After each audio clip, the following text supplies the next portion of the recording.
Hello दोस्तों, आपका स्वागत है यूपीपीएससी बेस्ट ऑनलाइन कोचिंग के इस यूट्यूब चैनल पर। फ्रेंड्स, आज की इस क्लास में हम लोग कर्नाटक के द्वितीय युद्ध की चर्चा करेंगे। दोस्तों, आप पेन और कॉपी लेकर के बैठेगा। कर्नाटक का द्वितीय युद्ध काफ़ी कंफ्यूजिंग होता है, स्टूडेंट्स को परेशान करता है। आपसे वादा करते हैं कि इस वीडियो के बाद आपको कर्नाटक के द्वितीय युद्ध में कभी भी आपको समस्या नहीं होगी। आप पेशेंस के साथ वीडियो को देखिएगा। एक एक शब्द को मैं खुद लिखता हुआ चलूंगा और आप भी अपने नोट्स में इसको कॉपी करते चलिएगा। चलिए दोस्तों, शुरू करते हैं अपने क्लास को, बढ़ते हैं आगे क्लास की ओर। देखिए, अगर आप टीम के पेड कोर्सेज से जुड़ना चाहते हैं तो यहाँ पे कुछ नंबर से आप इन नंबर पे कॉल करके पेड कोर्स से जुड़ने की प्रक्रिया समझ सकते हैं। ये ज्ञान सर का व्हाट्सएप नंबर है, आप यहाँ से व्हाट्सएप के माध्यम से भी जानकारी प्राप्त कर सकते हैं। अगर अभी तक आपने प्ले स्टोर से स्टडी फॉर सिविल सर्विसेज का एप्लीकेशन इंस्टॉल नहीं किया तो आप इसको जरूर इंस्टॉल कीजिएगा, क्योंकि आप इस एप्लीकेशन की सहायता से पेड कोर्सेज से भी आसानी से जुड़ सकते हैं और साथ ही साथ जो फ्री इनिशिएटिव्स है उनका भी लाभ प्राप्त कर सकते हैं। दोस्तों, आगे बढ़ते हैं अपने क्लास की ओर। देखिए, सबसे पहले अगर आपने कर्नाटक का प्रथम युद्ध नहीं देखा है तो आप प्लेलिस्ट में जाइएगा, आपको वहां पे कर्नाटक का द्वितीय प्रथम युद्ध देखने के लिए मिल जाएगा। उसको देख लीजिएगा, वीडियो काफी बेहतर समझ में आएगा। देखिए, अपने कर्नाटक के प्रथम युद्ध की बात करेंगे, यहाँ पे मैं थोड़ा सा चर्चा कर देता हूँ। देखिए, कर्नाटक का जो प्रथम युद्ध है, अगर इसकी बात करेंगे, देखिए इसका कारण क्या होता है। सबसे पहले कारण आपने देखा था ऑस्ट्रिया का उत्तराधिकार युद्ध, है ना। ऑस्ट्रिया का जो उत्तराधिकार युद्ध होता है, ये इसका प्रमुख कारण बना था। ऑस्ट्रिया का उत्तराधिकार युद्ध कहने का मतलब क्या है कि ऑस्ट्रिया का राजा था, उसकी मृत्यु हो जाती है, उसका कोई भी पुत्र नहीं होता है। तो वहां पे फ्रांसीसी और ब्रिटिश दो, देखिए फ्रांसीसी चाहते हैं कि जो व्यक्ति राजा बने वो हमारे पक्ष का, और ब्रिटिश चाहते हैं कि हमारे पक्ष का हो। ऐसा ये लोग क्यों चाहते हैं? क्योंकि इससे उन्हें व्यापार में लाभ प्राप्त होगा। अब ये युद्ध छिड़ता है 1740 में और ये भारत आते आते 1746 का समय आ जाता है। अब सीधी सी बात है कि जहां फ्रांसीसी और ब्रिटिश यूरोप में लड़ रहे थे, वो भारत में भी लड़ना चालू कर देते हैं और 1746 से लेकर के 1748 तक यहाँ पर युद्ध चलता है। और इसके बाद क्या होता है, 1748 में संधि हो जाती है, एला सॉपल की संधि, जिसके तहत युद्ध को विराम दे दिया जाता है। और इसी दौरान एक युद्ध होता है जिसको कि हम लोग अडयार या फिर सैन थोमे का युद्ध कहते हैं। वो अदमार नदी के किनारे पर लड़ा गया था। इसमें अनवरुद्दीन का पुत्र होता है महफूज खां, वो परास्त होता है डुप्ले के हाथों। तो देखिए, अब जो अनवरुद्दीन है ना, अनवरुद्दीन जो है वो डुप्ले, देखिए अनवरुद्दीन और डुप्ले दोनों में जायज सी बात है कि एक नफरत की दृष्टिकोण, मतलब यहाँ पे नफरत उत्पन्न होगा दोनों में। नफरत कहने का मतलब है कि दोनों में शत्रुता उत्पन्न हो जाएगी। अब डुप्ले नहीं चाहेगा कि अनवरुद्दीन का शासन रहे और अनवरुद्दीन कभी भी डुप्ले का साथ नहीं देगा। यहीं से बीच लग जाता है किसका? कर्नाटक के द्वितीय युद्ध का। बस तलाश थी मौके की और मौका बहुत जल्द मिलता है 1749 में। 1749 में चालू हो जाता है युद्ध, कर्नाटक का द्वितीय युद्ध। तो चलिए इसको समझते हैं। ये हम लोगों ने कर्नाटक के प्रथम युद्ध का एक मोटा मोटा चर्चा किया ताकि आपको चीजें समझ में आ जाए। आपको ये क्लियर हो चुका है कि कर्नाटक के द्वितीय युद्ध की का जो बीज है वो प्रथम युद्ध के अंत में ही बो दिया गया था। वहां पर क्या होता है कि डुप्ले और अनवरुद्दीन एक दूसरे के विरोध में आ जाते हैं। देखिए, अब चीजें कैसे चलती है। अब अगर हम लोग बात करेंगे कर्नाटक के द्वितीय युद्ध को, पहले एक एक पॉइंट को समझते हैं कहानी के जैसे, और लास्ट में कंक्लूजन देखेंगे। आप इस क्लास को ध्यान से सुनिए और जहां पर जरूरत पड़ेगा नोट्स बनाइए। देखिए दोस्तों, होता क्या है, कर्नाटक का जो द्वितीय युद्ध होता है, कर्नाटक का द्वितीय युद्ध, आप भी चाहे तो साथ में लिख सकते हैं, मैं आराम आराम से लिख रहा हूं, आप भी लिख सकते हैं। कर्नाटक का द्वितीय युद्ध, इस युद्ध की जो शुरुआत होती है, द्वितीय युद्ध, देखिए इसका जो समय काल रहा है 1749 से लेकर के 1754 तक। ये 5 वर्षों तक युद्ध चला है। ठीक, अब इसके कारण की बात करेंगे, इसका प्रमुख कारण क्या होता है। तो इसका जो मुख्य कारण होता है, इसका मुख्य कारण होता है कर्नाटक और हैदराबाद का उत्तराधिकार युद्ध। देखिए, यहां पर भी उत्तराधिकारी कारण है, उत्तराधिकार युद्ध। कहां का उत्तराधिकार युद्ध है? तो आप ये अपने कॉपी में लिख लीजिएगा, कर्नाटक और हैदराबाद। अब देखिए, कर्नाटक और हैदराबाद में ऐसा होता क्या है कि यहां पर उत्तराधिकार का युद्ध हो जाता है, समझिएगा। पहले सबसे पहले बात करते हैं हैदराबाद की। देखिए, हैदराबाद की बात करेंगे तो हैदराबाद में क्या समस्या होती है। हैदराबाद के संस्थापक थे निजामुल मुल्क, है ना, निजामुल मुल्क, या फिर उनका पूरा नाम है आसफ जहां निजामुल मुल्क, निजाम उल मुल्क। इनकी हो जाती है मृत्यु। देखिए, आसफ जहां निजामुल मुल्क की हो जाती है मृत्यु। अब इनकी मृत्यु के बाद यहाँ पे हैदराबाद पे ये निजाम थे, हैदराबाद पे अब राजा बनने के लिए 3 लोग सामने आते हैं। अब ये 3 कौन कौन है, एक एक करके सबके बारे में समझते हैं। सबसे पहला जो वाजिब, मतलब वाजिब कहने का मतलब है जो जायज नवाब बनना चाहिए या फिर जो जायज निजाम होना चाहिए, ये इनका पुत्र होता है नासिर जंग, है ना। इनका पुत्र होता है नासिर जंग। नासिर जंग इनका पुत्र था। किसका पुत्र था? आसफ जहां का, ये है पुत्र। और दूसरा जो इसमें आता है, दूसरा आता है मुजफ्फर जंग, ये इनका भतीजा होता है, मुजफ्फर जंग, ये इनका भतीजा होता है। और तीसरे नंबर पर आता है सलावत जंग, ये भी इनका भतीजा होता है। तो देखिए यहाँ पर आप समझिएगा कहानी, एक एक करके समझिएगा। देखिए सबसे पहले क्या होता है, हैदराबाद के मतलब जो संस्थापक थे, या फिर ऐसे समझिए हैदराबाद के नवाब थे आसफ जाह निजामुल मुल्क, इनकी हो जाती है मृत्यु, है ना। जब इनकी मृत्यु हो जाती है तो इनकी मृत्यु के बाद इनका पुत्र होता है नासिर जंग। ये अगर देखेंगे तो जो जायज वारिस है यही है, इसी को नवाब बनना चाहिए। लेकिन यहाँ पर मुजफ्फर जंग ये इनका भतीजा होता है, और असलावत जंग ये भी इनका भतीजा होता है। ये दोनों चाहते हैं कि मतलब देखिए दोनों नहीं चाहते, शुरू शुरू में सिर्फ मुजफ्फर जंग चाहता है कि मैं निजाम बनूं, नासिर जंग ना बने। ठीक, तो ये तो स्थिति रही हैदराबाद की, है ना। देखिए हैदराबाद का परिदृश्य अब मैं यहाँ पर लिख दे रहा हूँ। देखिए एस फॉर हैदराबाद, है ना। यहाँ पे क्या होता है, जो निजाम उल मुल्क, है ना, इसको मतलब मैं ऐसे सिंबॉलिक फॉर्म में लिख रहा हूं, आप इसको समझने का प्रयास कीजिएगा। निजामुल मुल्क की क्या हो जाती है, मृत्यु। अब यहाँ पर जो जायज वारिस है, इनका पुत्र है, इनका पुत्र का नाम क्या है, नासिर जंग, इनके पुत्र का नाम है। और इनके दो भतीजे हैं, एक भतीजा है मुजफ्फर जंग और दूसरा भतीजा है सलावत जंग। मुजफ्फर जंग जो है ये नवाब बनने की कोशिश करता है, मतलब चाहता है कि हम नवाब बने, जबकि सलावत जंग प्रारंभ में ऐसा नहीं चाहता है। आगे की परिस्थिति हम लोग अभी समझेंगे। अब यहीं पर बात करते हैं कर्नाटक की। देखिए हैदराबाद की इतनी परिस्थिति अपने दिमाग में लेकर चलेगा।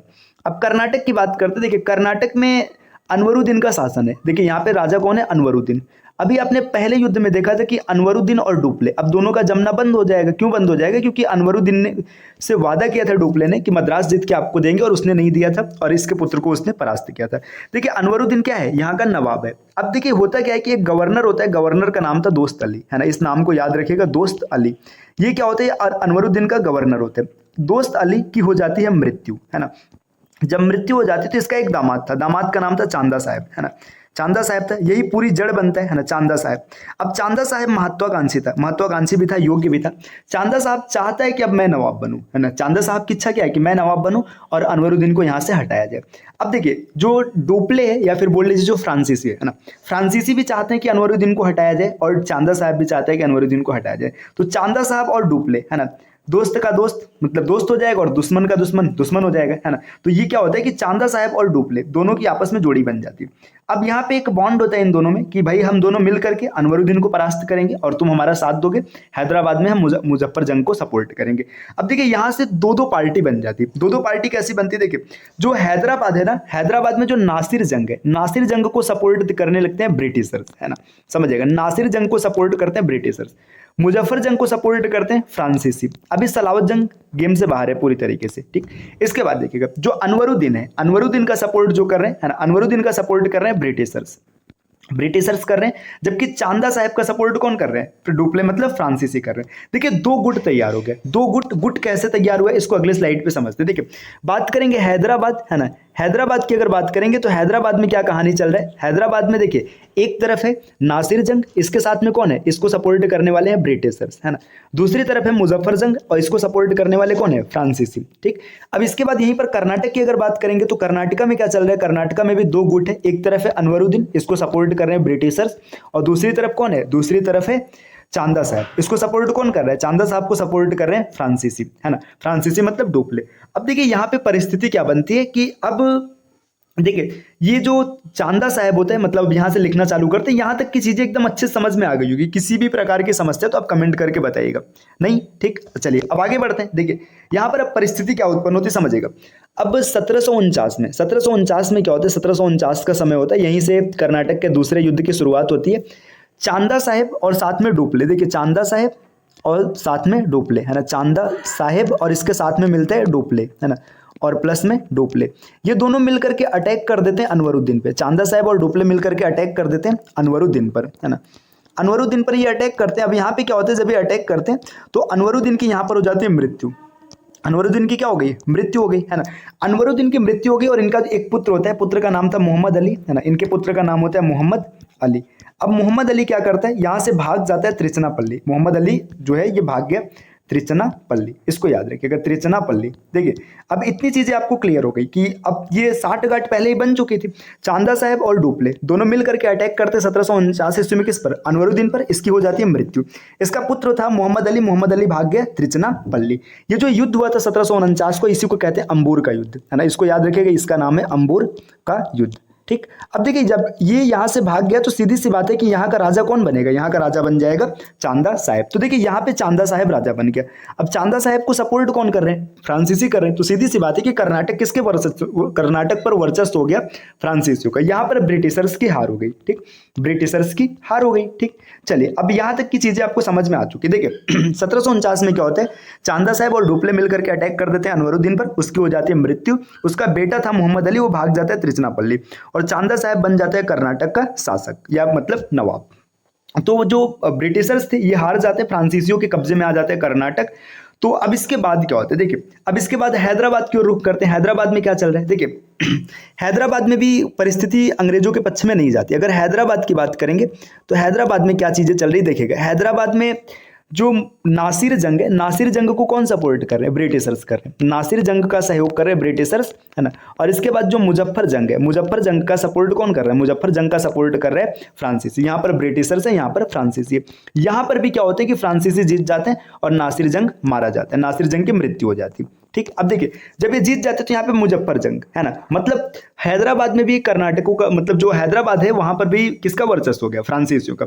लेकिन अब यहाँ पे एक नई एंट्री होती है, नई एंट्री होती है बूसी की, है ना। देखिए बूसी की एंट्री को याद इसलिए रखिएगा, जब ये मुजफ्फर जंग की जीत होती है, ये मुजफ्फर जंग को नवाब बनाना था या फिर आप समझिएगा करना हैदराबाद के लिए निजाम बनाना था। तो यहाँ पर बूसी को एक मैसेज दिया जाता है। मैसेज क्या होता है कि अगर मुजफ्फर जंग अपने हिसाब का आदमी ना निकले, मतलब जैसा हम लोग चाहते हैं अगर वैसा नहीं होगा तो मुजफ्फर जंग को मार देना, है ना। अब बूसी देखते हैं कि मुजफ्फर जंग इसके अनुरूप नहीं होता है, मतलब जैसा फ्रांसीसी चाहते थे वैसा मुजफ्फर जंग नहीं निकलता है। तो बूसी क्या करता है कि मुजफ्फर जंग को मार देता है, मुजफ्फर जंग को मार देता है। देखिए कहानी में ऐसे पॉइंट वाइज बता रहा हूं, आप चाहे तो आप नोट्स बनाते चल सकते हैं अपने भाषा में, ताकि चीजें आपको याद रहे, है ना। मुजफ्फर जंग की मृत्यु हो जाती है, कौन मार देता है, बूसी मार देता है। जब मुजफ्फर जंग को मार देता है, इसके बाद देखिए अब बचा कौन है। अब देखिए अब यहाँ पे एंट्री होती है सलावत जंग की। नासिर जंग युद्ध में मारा जा चुका है, मुजफ्फर जंग अनुकूल नहीं था तो बूसी ने इसको मार दिया। अब यहाँ पे ये लोग क्या करते हैं, सलावत जंग को बना देते हैं राजा, है ना। सलावत जंग को बनाते हैं राजा, राजा का मतलब नवाब, है ना, या फिर अब निजाम समझिएगा, हैदराबाद की बात है तो निजाम कहेंगे, है ना। तो निजाम बन गया। अब देखिए यहाँ पर अब परिणाम कहाँ पर पहुंच चुका है इसकी बात करते हैं। तो अगर परिणाम की बात करेंगे तो कर्नाटक की बात अगर करेंगे ना, कर्नाटक, कर्नाटक में पूरी तरीके से जो शासन है वो चांदा साहब का है ना। और चांदा साहब का शासन है कहने का मतलब है कि चांदा साहब का मतलब यहाँ पे किसका शासन है, ये शासन हो गया पूरी तरीके से फ्रांसीसियों का, है ना। और वहीं पर अगर हैदराबाद की बात करेंगे तो हैदराबाद की बात क्या है कि हैदराबाद में जो शासन है ये शासन किसकी है, ये शासन है सलावत जंग का। सलावत जंग का शासन है, मतलब यहाँ पर भी है फ्रांसीसियों का शासन पूरी तरीके से। देखिए अब दोनों जगह फ्रांसीसी, लेकिन अभी ट्विस्ट बाकी होता क्या है। देखिए अब जो त्रिचनापल्ली भाग गया था, कौन भागा था, त्रिचनापल्ली भागा था बेटा, किसका बेटा, अनवरुद्दीन का। तो अभी अनवरुद्दीन जिंदा है ना, सॉरी उसका बेटा जो मोहम्मद अली है, मोहम्मद अली जिंदा है। अब मोहम्मद अली की बात करेंगे, मोहम्मद अली जिंदा है। अब देखिए चांदा साहब को ये डर था कि मोहम्मद अली असली क्या है, वारिस है, मतलब आज नहीं तो कल अगर नवाब के पद से देखा जाए तो मोहम्मद अली असली यहाँ का नवाब है। तो ये चाहता है चांदा साहब कि इस मोहम्मद अली को मार दिया जाए। ठीक, मोहम्मद अली है कहाँ पर, त्रिचनापल्ली में।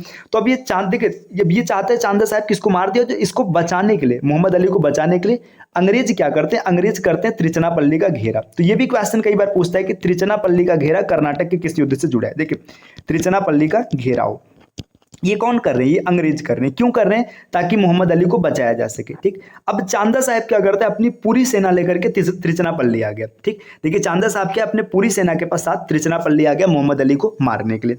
यहां तक की कहानी एकदम अच्छे से समझ में आ चुकी। अब यहीं पर एक न्यू एंट्री होती है। अब ये भी न्यू एंट्री याद रखिएगा भैया, न्यू एंट्री किसकी होती है, ये न्यू एंट्री जो होती है ये एंट्री होती है क्लाइव की, है ना। ये इस चीज को, इस नाम को याद रखिएगा। क्लाइव आगे बहुत बड़ा रोल प्ले करता है ब्रिटिशर्स को आगे बढ़ाने में, है ना। तो यहाँ पर बस इतना याद रखिएगा, क्लाइव की एंट्री होती है। क्लाइव उस समय क्लर्क रहता है ना, मतलब सेना में क्लर्क का काम कर रहा होता है। तो उस समय का जो नवाब, मतलब नवाब कहने का मतलब है ऐसा समझिएगा जो गवर्नर होता है, गवर्नर या फिर जो अंग्रेजों का सेनापति था, मतलब जो भी हेड था, जिस भाषा में आपको समझ में आए। मैं यहाँ पर मूल जो मेरा जोर है, ऐसा नहीं कि आप शब्दों को याद रखिएगा, मूल जोर ये है कि आप कहानी समझिए और कहानी के माध्यम से आप चीजों को समझिएगा। तो ये क्या कहता है, सैंडर्स से कहता है कि देखिए भैया हमारा अगर आप बात मानेंगे ना तो आप युद्ध जीत जाएंगे। तो सैंडर्स कहता है कैसे, तब क्लाइव विचार देता है। क्लाइव क्या कहता है कि देखिए ये पूरी तरीके से जो कर्नाटक है ना, मतलब जो कर्नाटक का नवाब है चांदा साहब, जिसने क्या किया, इसने त्रिचनापल्ली को घेरा है। इसके साथ इसकी पूरी सेना भी त्रिचनापल्ली है। अगर हम लोग इसी समय ना कर्नाटक पर अटैक कर दें, है ना, देखिए ये चांदा साहब कहाँ पर आया है, त्रिचनापल्ली में है। अगर हम अटैक कर दें कर्नाटक पर तो क्या हो जाएगा, इसकी सेना बिखर जाएगी, आधी लड़ाई इधर आधी लड़ाई उधर, और इसको हम हरा सकते हैं। अब सैंडर्स को ये विचार पसंद आ गया कि भैया बात तो सही कह रहा है, ऐसा हो सकता है ना। तो सैंडर्स ने क्या किया कि क्लाइव को बना दिया सेनापति, है ना, क्लाइव को सेनापति बना दिया, और क्लाइव को सेनापति बना करके भेज दिया कि जाइए अब वहां पर, उस समय कर्नाटक में जहां पर ये रहता था उसका आरकाट नाम था, कि आप आरकाट पर घेरा डालिए, है ना। तो आरकाट का घेरा ये कौन करता है, क्लाइव करता है। जब आरकाट का घेरा हो गया तब चांदा साहब अपने बेटों को भेज देता है कि जाइए आप क्लाइव को हराइए। लेकिन क्लाइव बहादुर आदमी था, ये लगभग 50 दिनों से ज्यादा तक, है ना, 50 दिनों से ज्यादा तक ये मोर्चा संभाल के रखता है, और अंत में चांदा साहब को भी यहाँ पर भाग कर आना पड़ता है कि अगर नहीं आता तो भाई यहाँ से आरकाट इसके हाथ से चला जाता, चांदा साहब को भी आना पड़ता है, और अंत में युद्ध होता है और चांदा साहब मारा जाता है, चांदा साहब की मृत्यु हो जाती है। देखिए अब चांदा साहब की मृत्यु होगी, अब की परिदृश्य क्या है, अब की कहानी समझिएगा। जो हैदराबाद है, हैदराबाद में किसका शासन है, हैदराबाद में है नासिर जंग, है ना। नासिर जंग है कि सलावत जंग है कि मुजफ्फर जंग है, कमेंट करिएगा। यहाँ पर है सलावत जंग, हैदराबाद की बात करेंगे तो सलावत जंग। सलावत जंग ये किसके पक्ष में, ये फ्रांसीसियों के पक्ष में। और यहाँ पर अब देखिए चांदा साहब मर चुका है, शासक कौन बना है, मोहम्मद अली, है ना, मोहम्मद अली। ये किसके पक्ष का, ये ब्रिटिशर्स के पक्ष का, ये है ब्रिटिशर्स के पक्ष का। तो देखिए एक जगह फ्रांसीसियों का वर्चस्व हो गया और एक जगह ब्रिटिशर्स का वर्चस्व हो गया। तो अब इसके बाद आगे क्या होता है, युद्ध का परिणाम क्या रहता है कि यहाँ तक आते आते ना जो फ्रांसीसी कंपनी थी उसको लगातार नुकसान हो रहा था, लगातार नुकसान होता है, लगातार नुकसान होता है। तब वो लोग समझ जाते हैं कि लगता है कि जो डोपले है वो अपने शक्तियों का गलत इस्तेमाल कर रहे हैं, है ना। तो इसलिए क्या होता है कि जो फ्रांसीसी कंपनी होती है वो डोपले को हटा देती है, गवर्नर पद से हटा देती है ना। मतलब यहाँ तक की स्थिति पहुंचते पहुंचते 1755 के आसपास का समय आ चुका था। जो फ्रांसीसी कंपनी होती ये डोपले को गवर्नर पद से हटा देते हैं, है ना। डोपले जो गवर्नर थे इनको हटा देते हैं, इनकी जगह पे भेज देता है गोडेहू को, है ना। गोडेहू यहाँ पर आ जाते हैं, और गोडेहू आने के बाद ये क्या करते हैं, ये गोडेहू अंग्रेजों को शांति प्रस्ताव लिखते हैं, है ना, अंग्रेजों को शांति प्रस्ताव लिखते हैं और युद्ध को विराम कर दिया जाता है। विराम होने से पहले संधि होती है पांडिचेरी की संधि, पांडिचेरी की संधि, ये 1755 में होती है, इसको याद रखिएगा, है ना। इस संधि में ये फैसला किया जाता है कि अब हम लोग सिर्फ व्यापार करेंगे, आंतरिक मामलों में हस्तक्षेप करना हमारा काम नहीं होगा, ठीक। तो यहां से पूरी तरीके से युद्ध को विराम दे दिया जाता है, लेकिन ये बहुत ज्यादा दिनों तक नहीं चलता है। फिर 1756 ईस्वी में कर्नाटक का तीसरा युद्ध होता है जो 1763 में चलता है, और 1763 में फ्रांसीसियों को पूरी तरीके से भारत से बाहर कर दिया जाता है। बाहर करने का मतलब राजनीतिक हस्तक्षेप उनका एकदम समाप्त हो जाता है। तो दोस्तों ये कर्नाटक का द्वितीय युद्ध रहा, उम्मीद है कि आपको समझ में आया होगा। कहानी को मैं फिर से रिपीट कर रहा हूँ, 2 मिनट में पूरी कहानी समझिएगा। देखिए होता क्या है, सबसे पहले 1749 ईस्वी में देखिए कर्नाटक और हैदराबाद दो जगह उत्तराधिकार युद्ध पनपता है। कैसे, हैदराबाद में था निजामुल मुल्क की मृत्यु होती है, अब उसका पुत्र है नासिर जंग, वो चाहता है मैं राजा बनूं, और उनका एक भतीजा है सलावत जंग। सलावत जंग चाहता है कि मुजफ्फर जंग चाहता है कि मैं नवाब बनूं, है ना। जो नासिर जंग है, नासिर जंग को सपोर्ट करते हैं कौन, ब्रिटिशर्स, और जो मुजफ्फर जंग है, मुजफ्फर जंग को सपोर्ट करते हैं फ्रांसीसी। और यही परिस्थिति कर्नाटक की बात करेंगे, हैदराबाद की स्थिति। कर्नाटक में क्या होता है, कर्नाटक में अनवरुद्दीन राजा है, और जो चांदा साहब है ये दोस्त अली का गवर्नर है, चांदा साहब, है ना। चांदा साहब चाहता है कि मैं राजा बनूं, यहाँ पर डुप्ले इसको सपोर्ट करता है, मतलब फ्रांसीसी करते हैं, और इसको ब्रिटिशर्स करते हैं। यहाँ पे देखिए इसमें क्या होता है कि इस पहले युद्ध, जब युद्ध होता है, अंबुर का युद्ध होता है, तो अंबुर के युद्ध में ये मारा जाता है ना, नासिर जंग मारा जाता है, मुजफ्फर जंग को बूसी मार देता है, और लास्ट में सलावत जंग यहाँ का राजा बन जाता है ना। अब यहाँ की बात करेंगे तो देखिए सबसे पहले क्या होता है कि जो अनवरुद्दीन है ये चांदा साहब के द्वारा मार दिया जाता है, इसका बेटा त्रिचनापल्ली भाग जाता है। यहाँ पर त्रिचनापल्ली का घेराव याद रखिएगा, कर्नाटक के दूसरे युद्ध से घिरा है, महत्वपूर्ण पॉइंट है ना। इसके बाद क्या होता है कि अनवरुद्दीन त्रिचनापल्ली को जाता है इसको मारने के लिए, और फिर वापस से क्लाइव आकर के पूरी तरीके से आरकाट को घेर लेता है। तो त्रिचनापल्ली का घेरा और आरकाट का घेरा, इसको याद रखिएगा। और अंत में क्या होता है कि चांदा साहब यहाँ पर मार दिया जाता है, चांदा साहब की मृत्यु हो जाती है, और मोहम्मद अली क्या होता है, यहाँ का नवाब बनता है। तो इस युद्ध के परिणाम स्वरूप देखिए जब लगातार युद्ध चलता है तो फ्रांसीसी कंपनी को ऐसा लगता है कि डुप्ले अपने शक्तियों का गलत प्रयोग कर रहे हैं, जिससे कंपनी लगातार घाटे में जा रही। तो क्या करते हैं वो लोग, डुप्ले को यहाँ से हटा देते हैं और गोडेहू को भेजते हैं। गोडेहू आकर के शांति प्रस्ताव स्थापित करते हैं। 1755 ईस्वी में पांडिचेरी की संधि होती है। इस संधि में ये फैसला लिया जाता है कि अब आगे हम लोग किसी भी आंतरिक मामले में हस्तक्षेप नहीं करेंगे, सिर्फ व्यापार करेंगे। लेकिन ये चीज़ बहुत दिनों तक नहीं चलती। 1756 में कर्नाटक का तृतीय युद्ध चालू होता है, जिसकी चर्चा हम लोग अगले क्लास में करेंगे। क्लास आपको कैसी लगी दोस्तों, कमेंट करके जरूर बताइएगा। चलिए मिलते हैं आपसे नेक्स्ट वीडियो में नए कॉन्सेप्ट के साथ, तब तक के लिए नमस्कार।